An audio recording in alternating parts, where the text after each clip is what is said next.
ನಾನು ನಾಗರಾಜ್ ಸಿದ್ದರ್ಶೆಟ್ ಅಂತ ಈಗಾಗಲೇ ಉತ್ತರ ಕನ್ನಡ ಜಿಲ್ಲೆಯ ಕುಮಟಾ ತಾಲೂಕಿನಿಂದ ಮಾತಾಡ್ತಿರೋದು. ಈಗಾಗಲೇ ನಾನು ಸ್ವಲ್ಪ ರಾವಣನ ಬಗ್ಗೆ ಸ್ವಲ್ಪ ಸಂಕ್ಷಿಪ್ತವಾದ ವಿವರಣೆಯನ್ನು ಕೊಡೋಕ್ಕೆ ಇಷ್ಟಪಡ್ತೀನಿ.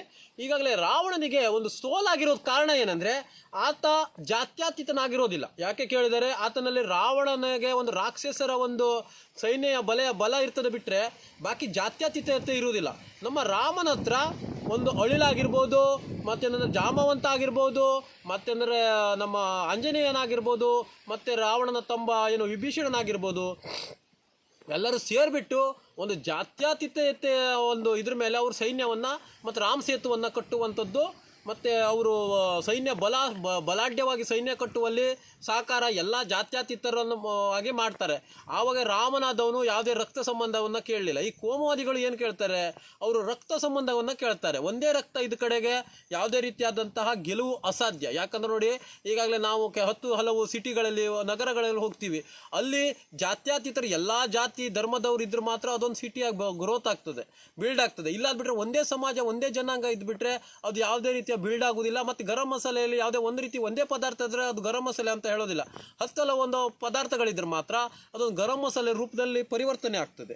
ಅದಕ್ಕಾಗಿ ಎಲ್ಲ ಕಡೆಗೆ ಈಗ ನೋಡಿ, ಮೊದಲಿನಿಂದನೂ ಕೂಡ ಜಾತ್ಯತೀತತೆ ಎಂಬುದು ನಮ್ಮ ರಾಮನಿಗೆ ಆಗಿರ್ಬೋದು, ಏನು ಅವರಿಗೊಂದು ರಕ್ತದ ಸಂಬಂಧ ಹುಡುಕುವಂಥ ಕೆಲಸವನ್ನು ನಮ್ಮ ಧರ್ಮದ ಗ್ರಂಥದಲ್ಲಿ ಎಲ್ಲೂ ಮಾಡಿಲ್ಲ. ಇವರು ತಿರುಚುವಂಥ ಕೆಲಸವನ್ನು ಮಾಡ್ತಾರೆ. ಮತ್ತೇನಂದ್ರೆ ನಮ್ಮ ಸೀತಾಮಾತೆಗಾದರೂ ಕೂಡ ನಮ್ಮ ವಾಲ್ಮೀಕಿ ಆದವನು ಆತ ರೌಡಿನೇ ಆಗಿದ್ದ ಮೊದಲೇ. ಆತನ ಆಶ್ರಯದಲ್ಲಿ ತನ್ನ 2 ಮುದ್ದಾದ ಮಕ್ಕಳಿಗೆ, ಲವಕುಶ ಎಂಬ ಮಕ್ಕಳಿಗೆ ಜನ್ಮವನ್ನು ಆಕೆ ನೀಡ್ತಾಳೆ. ಯಾಕಂದರೆ ಈಗ ನಮ್ಮ ಗ್ರಂಥದಲ್ಲಿ ಹೇಳುವಂಥದ್ದೆಲ್ಲ ಇವರು ತಿರುಚು ಕಾರ್ಯವನ್ನು, ಮತ್ತು ಕೆಲವೊಂದು ಕಡೆ ನಾನು ನೋಡಿದ್ದೀನಿ, ಅವ್ರು ಏನು ಮಾಡ್ತಾರೆ, ಅವ್ರದ್ದು ಹಿನ್ನೆಲೆ ಮೊದಲು ಅವರೇನು ನ್ಯಾಯಬದ್ಧವಾದ ಹೋರಾಟ ಮಾಡ್ಬೇಕಾದ್ರೆ ಅವ್ರ ಹಿನ್ನೆಲೆ ಕನೆಕ್ಟ್ ಮಾಡುವಂಥದ್ದು. ಇವ್ರ ಹಿನ್ನೆಲೆಯನ್ನು ಮೊದಲು ನೋಡ್ಕೊಳ್ಳೋದಿಲ್ಲ. ಅವರು ಏನು ಮಾಡ್ತಿದ್ರು, ಅವರು 3 ಅಂತಸ್ತಿನ ಮನೆ ಕಟ್ಟಿದ್ದಾರೆ, ಮತ್ತೊಂದು ಮಾಡಿದ್ದಾರೆ, ಮೊದಲು ದುಡ್ಡು ಹ್ಯಾಂಗೆ ಬಂತು, ಅವರು ವ್ಯಕ್ತಿಗತವಾಗಿ ಇವ್ರು ನಿಮಗೂ ಕೊಡು ಯೋಗ್ಯತೆ ಇಲ್ಲ ಅಂದಮೇಲೆ ಬ್ಯಾಕೆರಿಗೂ ಕೊಡುವವರಿಗೆ ನೀವು ಕೈ ಕಟ್ಟುವಂಥದ್ದು ಇದು ಮಾಡ್ತಾ ಇದ್ದಾರೆ. ಮತ್ತೇನಂದ್ರೆ ಅವ್ರ ಹತ್ರ ಕೈಲ ಡೈರೆಕ್ಟಾಗಿ ಆಗಲಿಲ್ಲ ಅಂದರೆ ಅವ್ನ ಮನೆ ಎಲ್ಲಾಯಿತು, ಅವ್ನು ದೊಡ್ಡಪ್ಪ ಯಾರು, ಚಿಕ್ಕಪ್ಪ ಯಾರು, ಇಲ್ಲಿ ಅವ್ನು ಹ್ಯಾಂಗೆ ದುಡ್ಡು ಬಂತು, ಅವನಿಗೆ ಎಲ್ಲಿಂದ ತಂದ, ಅದೆಲ್ಲ ಕೇಳುವಂಥದ್ದು.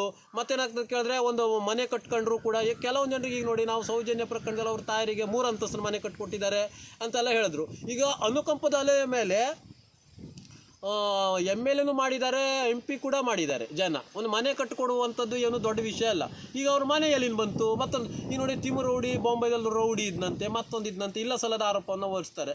ನೋಡಿ, ನಾವು ಅದೇ ಹೇಳಿದ್ನಲ್ಲ, ನ್ಯಾಯಬದ್ಧವಾದ ಹೋರಾಟಕ್ಕೆ ಅವನು ಎಂಬ ವಿಷಯನೇ ಇಲ್ಲ ಇಲ್ಲಿ. ಯಾಕಂತ ಕೇಳಿದ್ರೆ, ವಾಲ್ಮೀಕಿ ಆದವನು ಕೂಡ ಒಂದು ರೌಡಿಯಾಗಿ ಬಿಟ್ಟು ನಮ್ಮ ಸೀತಾಮಾತೆಗೆ ಆಶ್ರಯನ ಕೊಡ್ತಾನೆ, ಮತ್ತು ಅಲ್ಲಿ ಜನ್ಮವನ್ನು 2 ಮಕ್ಕಳು ಜನ್ಮವನ್ನು ಪಡಿತಾಳೆ. ಸೀತಾಮಾತೆಗೆ ಆಶ್ರಯವನ್ನು ಕೊಟ್ಟಿದ್ದಾನೆ ಆತ. ಅದಕ್ಕೋಸ್ಕರ ಈಗ ರೌಡಿ ಗಿವಿಡಿ ಅನ್ನುವಂಥದ್ದು ವಿಷಯ ಇಲ್ಲಿ ಬರೋದಿಲ್ಲ. ಅವರು ನ್ಯಾಯಬದ್ಧವಾದ ಹೋರಾಟವನ್ನು ಮಾಡ್ತಾ ಇದ್ದಾರೆ. ಯಾರು, ನಮ್ಮ ತಿಮ್ಮಾರೋಡಿಯವರು, ಮಹೇಶ್ ಶೆಟ್ಟಿ ತಿಮ್ಮಾರೋಡಿಯವರು. ಅದಕ್ಕಾಗಿ ನಮ್ಮ ಬೆಂಬಲವನ್ನು ಅವ್ರಿಗೆ ಕೊಟ್ಟಿದ್ದೀವಿ. ಅದನ್ನು ಬಿಟ್ಟುಕೊಂಡು ನಾವು ನಿಮಗೆ ಕ್ವಶನ್ ಹಾಕ್ತೀವಿ, ಅವ್ರಿಗೆ ಕ್ವಶನ್ ಹಾಕ್ತೀವಿ. ಅವರು ಸಂವಿಧಾನಾತ್ಮಕವಾಗಿ 13 ವರ್ಷಗಳಿಂದ ಹೋರಾಟ ಮಾಡಿರೋ ಉದ್ದೇಶಕ್ಕೋಸ್ಕರನೇ ನಾವು ಅವರಿಗೆ ಬೆಂಬಲವನ್ನು ಸೂಚಿಸಿರುವಂಥದ್ದು. ಇವರು ಕೆಲವೊಂದು ಜನ ಏನು ಮಾಡ್ತಾರೆ, ಉಲ್ಟಾ ಸಲ್ಟಾ ಅಲ್ಲ ಸಲ್ಲದ ಒಂದು ಕಮೆಂಟ್ ಬಾಕ್ಸ್ನಲ್ಲಿ ಬಾಕ್ಸ್ ಇದೆ ಅಂತ ಬಿಟ್ಟು ಕಮೆಂಟ್ ಹಾಕೋರು ಇದ್ದಾರೆ ಕೆಲವೊಂದು ಜನ.